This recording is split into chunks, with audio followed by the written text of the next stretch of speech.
Hello বন্ধুরা, আসসালামু আলাইকুম রাহমাতুল্লাহ। হিন্দু ভাইদের প্রতি আদাব। বন্ধুরা, আজকে আমরা শিখব চমৎকার একটি ইংরেজি স্টোরি। সেইরকমই স্টার্নিং স্টোরি। গল্পটা শুনলেই আপনি শিউরে উঠবেন।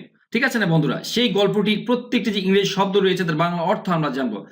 আর জানবো একদম আমেরিকান ইংলিশের বিশুদ্ধ উচ্চারণ। বন্ধুরা, শিখবো গ্রামারের টিকিটাকি নিয়ম আর অনেকগুলো অজানা ইংরেজি শব্দের বাংলা অর্থ, যাতে করে বাংলা অর্থ বুঝিয়ে সুঝে ঠিকঠাক ভাবে ইংরেজি ঝরঝর করে রিডিং করতে পারি, সেই সঙ্গে সঙ্গে স্পোকেন ইংলিশে ফাটিয়ে দিতে পারি। বন্ধুরা, শিখবো গ্রামারের টুকিটাকি নিয়ম আর শিখবো অনেকগুলো অজানা ইংরেজি শব্দের বাংলা অর্থ। তো বন্ধুরা, সবকিছুর পুরো ছোট্ট করে অনুরোধ, এখন চ্যানেলটিকে সাবস্ক্রাইব করে নিন।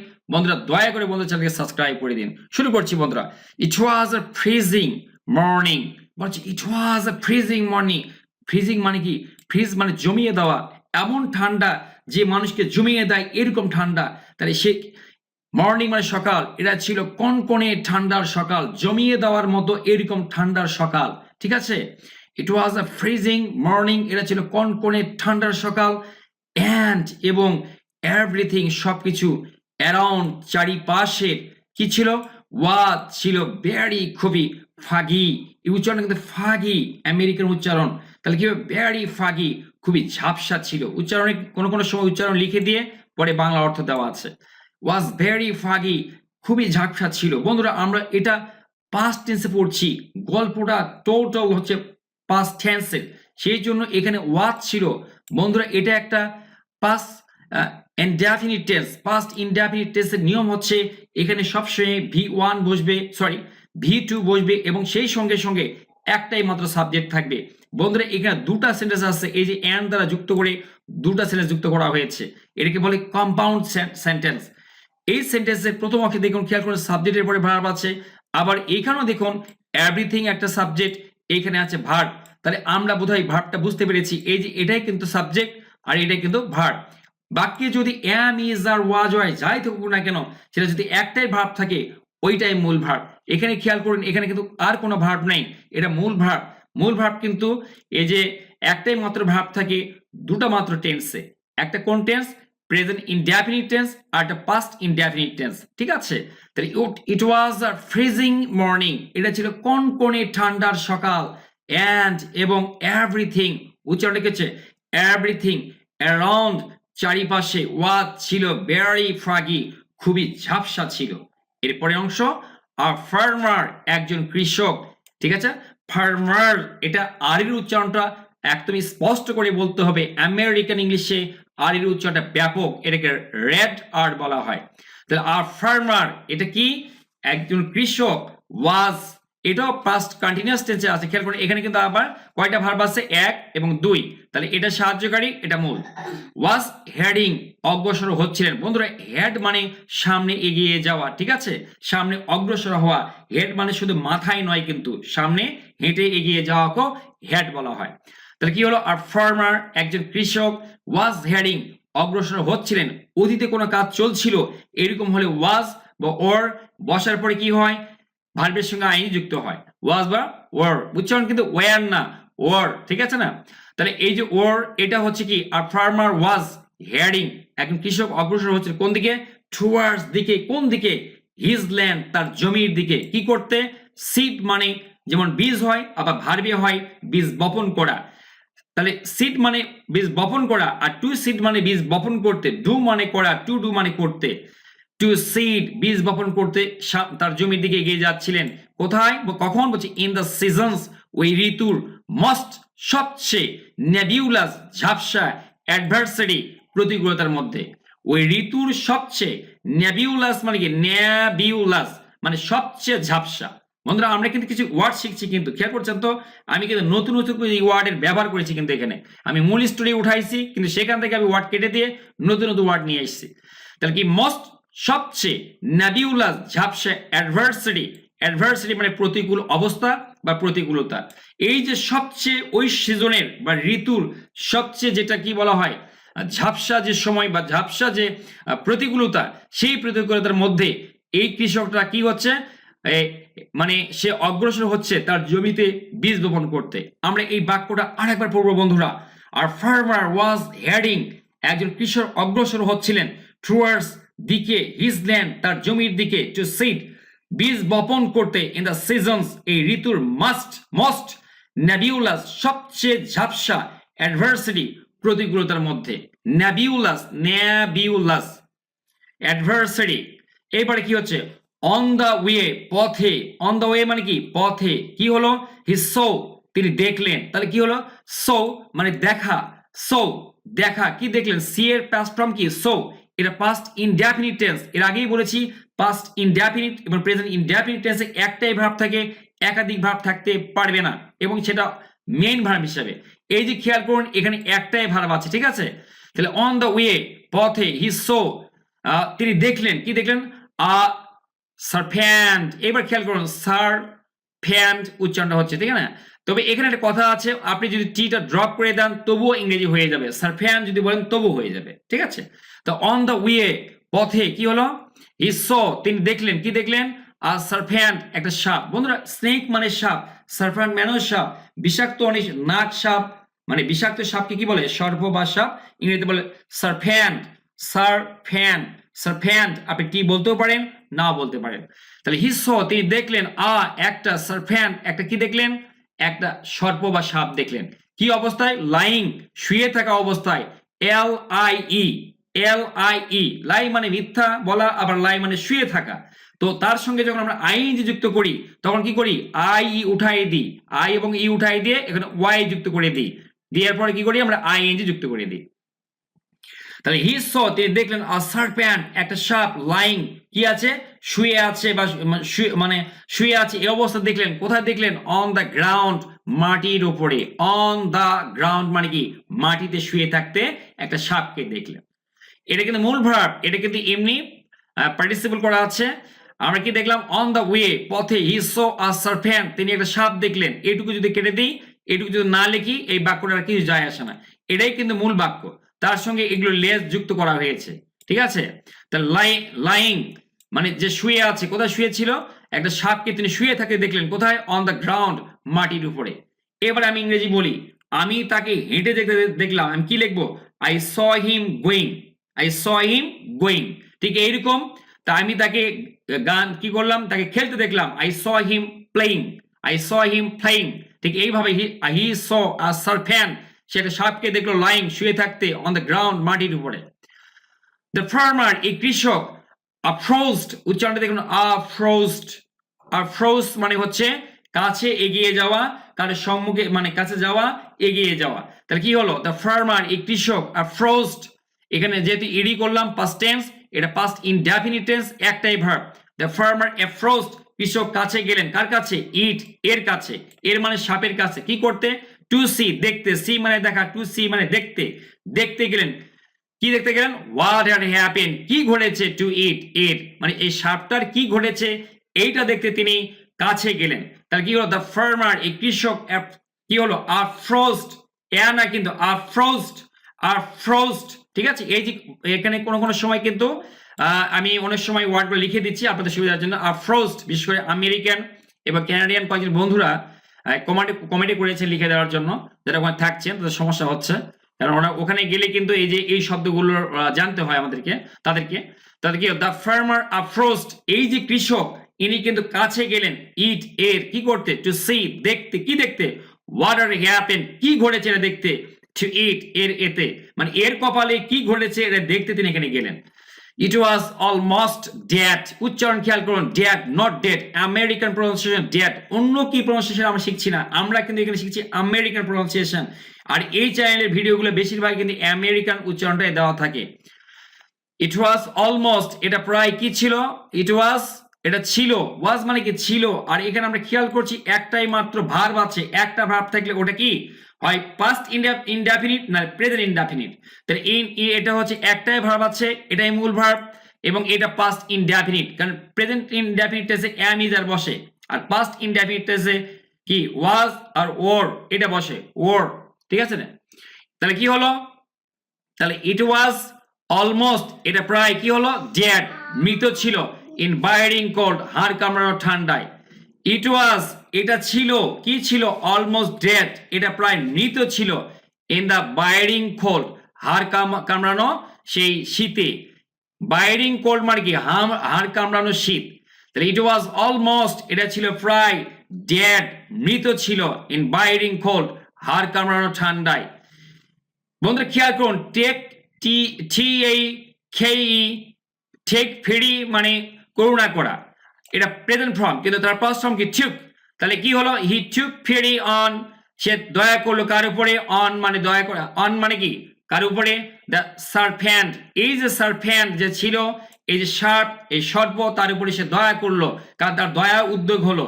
তাহলে টেক ফেরি অন এটা একটা ফ্রেজ, এবং এই ফ্রেজের মানে হচ্ছে কারো উপরে দয়া করা। তাহলে হি টুক ফেরি অন, এখানে ফেরি, এটা আমেরিকান উচ্চারণ, দুদিকে যদি ভাওয়েল থাকে তাহলে মোটা, এটা কিন্তু ওয়াই কে সেমি ভাওয়েল বলা হয়, এই ভাওয়েল থাকলে ছি এর উচ্চারণ ডি হয়ে যায়। তাহলে ফেরি, হি টুক ফেরি, সে দয়া করলো কার উপরে, অন দ্য সার্পেন্ট, এই সাপের উপরে। এরপরে কি, হি ফুড ইট। এবার খেয়াল করি আমেরিকার বন্ধুরা এবং ক্যানাডিয়ান বন্ধুরা, আপনারা যেহেতু অনুরোধ করেছেন, খেয়াল করছি কি দেখুন এখানে ডি কেন হচ্ছে, এই কথা অনেক বলেছেন। এখানে হি ফুড হবে, এখানে ডাহ সাউন্ড আসবে, টি চেঞ্জেস হয়ে কি হবে, টি হয়ে যাবে। এটা কেন হবে আমরা বুঝে নিই। এই দেখুন এর এখানে একটা ভাওয়েল আছে, আবার এইখানে একটা ভাওয়েল আছে। হ্যাঁ, দ্বিতীয় মানে পরে শব্দের পরেও যদি ভাওয়েল থাকে এবং দুই ভাওয়েলের মাঝখানে যদি টি থাকে, তাহলে উচ্চারণ হবে ডাহ, মানে ডাহ সাউন্ডিং ব্যবহার করতে হবে। তাহলে এখানে ডাহ মানে আমরা বাংলায় বলি ড।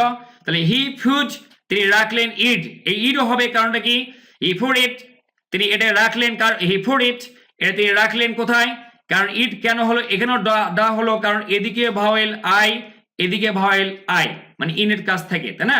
দুদিকে ভাওয়েল থাকলে আমরা তখন ঠিটা ঠি চেঞ্জেস টু ডে, মানে এটা ডি উচ্চারণ হবে, ডাহ সাউন্ডে রূপান্তর হবে। তাহলে হি ফুড, তিনি রাখলেন ইট এটাকে ইন ইজ ব্যাগ, তার ব্যাগের মধ্যে বা থলের মধ্যে, and brought, এবং তিনি কি করলেন, আনলেন, ব্রিং, BRING, ব্রিং এর past form কি, what is the past form of bring, brought, তাই না। তাহলে কি হলো, এটা ওটা বলা হচ্ছে and brought, তিনি নিয়ে আসলেন, এটা কিন্তু একটা এই যে এটা একটা অংশ, and এর পরে এটা একটা অংশ, ঠিক আছে, এবং এটাকে এখানে কিন্তু দুটো সেন্টেন্স আছে and দ্বারা যুক্ত হয়েছে, এটাকে বলা হয় কম্পাউন্ড সেন্টেন্স। তাহলে আমরা কি বলবো, হি ব্রট, তিনি নিয়ে আসলেন, এটা কিন্তু আলাদা ভার্ব, আলাদা সাবজেক্ট আছে বাক্যের। তাহলে হি ব্রট, তিনি আনলেন, এটাও পাস্ট ইনডেফিনিট টেন্স, এই বাক্যটা হি ব্রট। যখন একই সাবজেক্ট দুবার আসে তখন এখানে আর হি লিখতে হয় না, কেউ যদি হি লেখে তাও এই বাক্যটা হয়ে যাবে, কেউ যদি মনে করে যে না আমি হি লিখবো তবুও বাক্য হবে, আমরা যদি এখানে হি লিখি তবুও বাক্য হবে, ঠিক আছে। এখানে যদি আমরা লিখি হি, তবুও এখানে কি হবে, বাক্যটা হয়ে যাবে। এই যে হি ব্রট, এই বাক্যটা আপনারা কি ভুল ধরবে না, কিন্তু লেখার প্রয়োজন হয়, কারণ এখানে আমরা হি একবার লিখছি, এখানে ডাবল হি হওয়াতে অনেকে বিরক্ত ফিল করে, এই জন্য লেখার এখানে প্রয়োজন নাই। তাহলে আমরা কি বললাম, হি ফোর্ড ইট, তিনি এটা রাখলেন, ইন হিজ ব্যাগ, তার ব্যাগের মধ্যে, অ্যান্ড, এবং অনেক সময় আমরা জানি যে এই ডি এর উচ্চারণটা আমেরিকানরা করে না, এটাকে বলা হচ্ছে, এটা হচ্ছে ড্রপ টি, এটাকে আমরা ড্রপ ডা সাউন্ড, এটাকে আমরা সাইলেন্ট করে দিব, আমরা বলবো অ্যান্ড, এবং অ্যান্ড বললেই কিন্তু অ্যান্ড এর মধ্যে শোনায়, তাই না। তাহলে he food it in his bag and brought, এবং নিয়ে আনলেন এই ইট, এটাকে নিয়ে আসলেন কোথায়, হোম, বাড়িতে নিয়ে আসলেন, বাড়িতে নিয়ে আসলেন। আপনাদের অনেকের প্রশ্ন থাকে কেন হোমের আগে টু বসে না, আমরা তো অনেক সময় বলি I am going to Dhaka, I am going to Chattogram, I am going to Delhi, আর আমরা বলি কলকাতা, কিন্তু আমরা কেন টু বসাই না ইয়ার হোমের আগে, ওগুলো তো হোম হচ্ছে, এর কারণ হচ্ছে হোমকে অ্যাডভার্ব হিসেবে ব্যবহার করা হয়, অ্যাডভার্ব অফ প্লেস, এই কারণে এর আগে টু বসে না, তবে হাউসের আগে অবশ্যই আপনি টু বসাবেন, ঠিক আছে। and brought, তিনি আনলেন ইট, এটাকে হোম, বাড়িতে নিয়ে আসলেন, ফুডিং ইট, এবার এখানে দেখুন এখানে কিন্তু দাহ সাউন্ড হবে এবং ফুডিং হবে, কি হবে এখানে, ফুডিং, কি হবে এখানে, ফুডিং। তাহলে কি হবে এখানে, ফুডিং দ্য স্নেক, এই সাপটাকে রেখে, তাহলে এই ফুডিং দ্য স্নেক, এই সাপটিকে রেখে, ফুড মানে রাখা, আর তাহলে এখানে ফুডিং মানে রেখে, ফুড মানে কিন্তু রাখা, আর ফুডিং মানে কিন্তু রেখে, যেমন গো মানে যাওয়া, গোয়িং মানে যে গিয়ে, গোয়িং দেয়ার, সেখানে গিয়ে, আই স হিম, আমি তাকে দেখলাম, ঠিক আছে। যে কাজটা আগে হয় তার সঙ্গে আমরা অনেক সময় আইএনজি যোগ করে সিম্পল সেন্টেন্স করি, তাহলে যে অ্যাকশনটা আগে হবে, তাহলে এটা আগে রাখলো, পরে এই কাজটা করলো, এই জন্য এখানে ফুডিং করলাম। তাহলে ফুডিং দ্য স্নেক, সাপটিকে রেখে, কোথায় রেখে, উচ্চারণ ফুডিং মানে ডাহ সাউন্ড হচ্ছে, দ্য স্নেক, এই সাপটাকে রেখে কোথায়, বাই মানে পাশে, দ্য ফায়ার, আগুনের পাশে রেখে, সাপটি যেহেতু ঠান্ডায় জমে গেছে, তাহলে কি হচ্ছে, ফুডিং দ্য স্নেক, সাপটিকে রেখে, বাই দ্য ফায়ার, আগুনের পাশে কি করলো, হি টুক কেয়ার, আমরা জানি টেক কেয়ার অফ মানে কি যত্ন নেওয়া, past tense took. He took care of, উচ্চারণ কিন্তু অফ, নট কিন্তু অফ, এটা খেয়াল রাখতে হবে কিন্তু। অফ এটা ভি এবং বি এর মাঝখানে উচ্চারণ হয়, ভি এটা হচ্ছে ভি এরকম হয়। হি টুক কেয়ার অফ এরকম, হু টেক কেয়ার অফ সে যত্ন নিল কার, ইট এইটার সে যত্ন নিল। তাহলে কি হলো, এটা আগুনের পাশে রেখে সেটা যত্ন নিল। He putting the snake by the fire, আগুনের পাশে সেটাকে রেখে হি টুক কেয়ার অফ ইট, সে এটার যত্ন নিল। দেন উচ্চারণ লিখে দেন না, দেন হবে দেন। এরপরে হি সে, গিভের পাস্ট ফর্ম গেভ, তিনি দিলেন, গেভ তিনি কি দিলেন, গিভ মানে দেওয়া, গেভ মানে দিল, কি দিল, ইট এটাকে কি দিল, এটা উচ্চারণ ইট, কি জন্য বলুন তো, সরি এটা ইটই হবে। হি গেভ তিনি দিলেন, কি দিলেন, ইট এটাকে সাম মিল্ক কিছু দুধ দিলেন। দেন এরপরে হি গেভ এর সাম মিল্ক, এটাকে কি দিলেন, কিছু দুধ দিলেন। সাম মানে কিছু, মিল্ক মানে দুধ। সোন খুব শীঘ্রই, এটা অনেকে সোন বলে, উচ্চারণ সোন, ঠিক আছে। দ্য সার্পেন্ট এই যে সাপটা, গট ওয়েল সে সুস্থ হয়ে গেল। বন্ধুরা গেট ওয়েল, জিইটি আমেরিকার হচ্ছে গেট ওয়েল, গেট ওয়েল মানে সুস্থ হয়ে যাওয়া, ভালো হয়ে যাওয়া। তাহলে তার পাস্ট ফর্ম কি, গেট গট, ঠিক আছে। তো ব্রিটিশে বলে গট, আমাদের দরকার নাই, আমরা আমেরিকান শিখছি, একটাই শিখবো আমরা, যে কোনো একটা। আমার সঙ্গে আপনারা শিখবেন, কয়েক মাস থাকবেন, বিশুদ্ধ ইংরেজি, যেটা শুনে ইংরেজি শিখতে হয়, বই পড়ে কখনো ইংরেজি শুদ্ধ উচ্চারণ শিখতে পারবেন না, ঠিক আছে, কারণ বইয়ে তো আপনি ইচ্ছা মতো উচ্চারণ করছেন। সন দ্য সার্পেন্ট, এই যে সার্পেন্ট আমরা বলতে পারি, অথবা টি উচ্চারণ না করতে পারি। এই যে সাপটা কি করলো, গার্ডওয়েল সে সুস্থ হয়ে গেল। ইট বিগিন, বিই জিআইএন, এটা প্রেজেন্ট ফর্ম, কিন্তু এর পাস্ট ফর্ম কি, বিজ্ঞান, এটা হচ্ছে প্রেজেন্ট পাস্ট ফর্ম, তাই বিজ্ঞান লিখলাম। ইট বিজ্ঞান এটা শুরু করলো, কি শুরু করলো, টু প্লে খেলতে, প্লে মানে খেলা, টু প্লে মানে খেলতে, তাহলে এটা খেলতে শুরু করলো, কার সঙ্গে, উইথ মানে সঙ্গে, কার সঙ্গে, দ্য চিলড্রেন শিশুদের সঙ্গে, অফ দ্য ফার্মার এই কৃষক এর। যখন আমরা এর বলি তখন আমরা অফ এই প্রিপোজিশনটা বেশি ব্যবহার করি, এই প্রিপোজিশনটাই বেশি ব্যবহার করে থাকি। তাহলে ইট বিগান টু প্লে এটা খেলতে শুরু করলো, উইথ দ্য চিলড্রেন শিশুদের সঙ্গে, অফ দ্য ফার্মার এই কৃষকের সন্তানদের বা শিশুদের সঙ্গে। বাট কিন্তু দ্য স্নেক এই সাপটা, শাউড মানে কি, আমরা শো মানে দেখানো, তাহলে শাউড দেখালো, পাস্ট টেন্স ইডি করে দিলাম, ঠিক আছে। শাউড দেখালো, কি দেখালো, ইনবর্ন নেচার সে তার স্বভাব মানে জন্মগত যে স্বভাব সেটাই সে শো করলো, যতই মানুষের মধ্যে থাক তার স্বভাব তো পরিবর্তন হবে না। বাট কিন্তু দ্য স্নেক এই সাপটা, শোড দেখালো, ইনবর্ন মানে সহজাত বা জন্মগত, নেচার আমরা নেচার বা নেচার বলবো না, নেচার তার যে স্বভাবগত যে, সরি তার জন্মগত বা সহজাত যে স্বভাব সে দেখালো। অ্যান্ড এবং বিআইটিই বাইট মানে কামড়ানো, তার পাস্ট ফর্ম হচ্ছে বেট, এই যে বেট, এবং কামড় দিল কাকে, ওয়ান অফ দ্য চিলড্রেন এই যে শিশুগুলোর একজনকে সে কামড় দিল, ওয়ান মানে একজন, এই শিশুগুলোর একজনকে সে কামড় দিল। এন্ড ব্যাট সে কামড়ালো, ওয়ান অফ দ্য চিলড্রেন এই শিশুগুলোর একটা। সিং দিস এইটা দেখে, বন্ধুরা আগেই বলেছি, যদি প্রথমেই ভার্বের সঙ্গে আই যুক্ত থাকে, পরে যদি বাক্য থাকে আর সেখানে ভার্ব থাকে, তাকে বুঝতে হবে এটা যে প্রথম কাজটা আগে হয়েছে, সিং দিস তার দেখাটা আগে হয়েছে, তাই না, সে দেখছে তার সন্তানদের সে কেড়ে ফেলছে, মানে সে তার সন্তানদের দেখছে, সে সিং দিস। এর আগে আমি বলেছিলাম যে যে কাজটা আগে হবে তার সঙ্গে আইএনজি যুক্ত হবে, তাহলে বন্ধুরা এটা আমরা বলেছিলাম, এর কারণ হচ্ছে যে অ্যাকশনটা আগে হয় তার সঙ্গে আমরা আইএনজি যোগ করে পরে বাক্যটা শুরু করি, সেখানে একটা সাবজেক্ট থাকে, এই যে একটা সাবজেক্ট এবং একটা ভার্ব বসিয়ে দিই, তাহলে এটা হবে প্রেজেন্ট, এটা হয় তখন সিম্পল টেন্স হয়ে যায়, প্রেজেন্ট সরি বললাম, প্রেজেন্ট বলা যাবে না, তখন এটা কি হবে, সিম্পল টেন্স, কমপ্লেক্স বা কম্পাউন্ড থাকবে না, ঠিক আছে, এই বাক্যগুলো আমরা করে থাকি।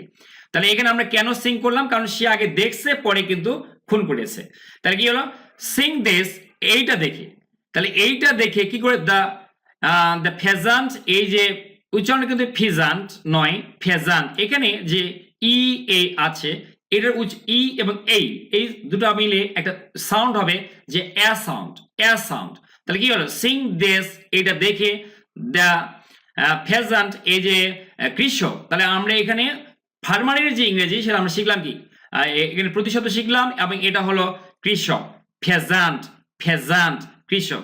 সিং দিস এটা দেখে, দ্য ফেজান্ট এই কৃষক, খেল্ট খিলের পাস্ট ফর্ম কি, খেল্ট সে হত্যা করলো, দ্য স্নেক এই সাপটাকে সে হত্যা করলো। তাহলে সেইং দিস এইটা থেকে দ্য ফেজান্ট এই সর্পটা এই সাপটা killed the snake, sorry the pheasant এই যে কৃষকটা খেল দ্য স্নেক এই সাপটাকে হত্যা করলো। ফেজান্ট এবং ফার্মার এগুলো হচ্ছে প্রতিশব্দ এবং একই রকম অর্থ বোঝায়। ঠিক আছে, আমরা ওয়ার্ড শিখলাম মোরাল, উচ্চারণ কিন্তু মোরাল না। ঠিক আছে, তাহলে কি হলো মোরাল। আচ্ছা, আর যদি মোরাল বলি মোরাল তাহলে কিন্তু নৈতিক শক্তি বলে। মোরাল কি বেটা মোরাল, এই মোরালটা কি নৈতিক শিক্ষা। এই নৈতিক শিক্ষা আমরা কি পেলাম, habit is the second nature. খেয়াল করুন, habit is the second nature মানে হচ্ছে সেকেন্ড নেচার।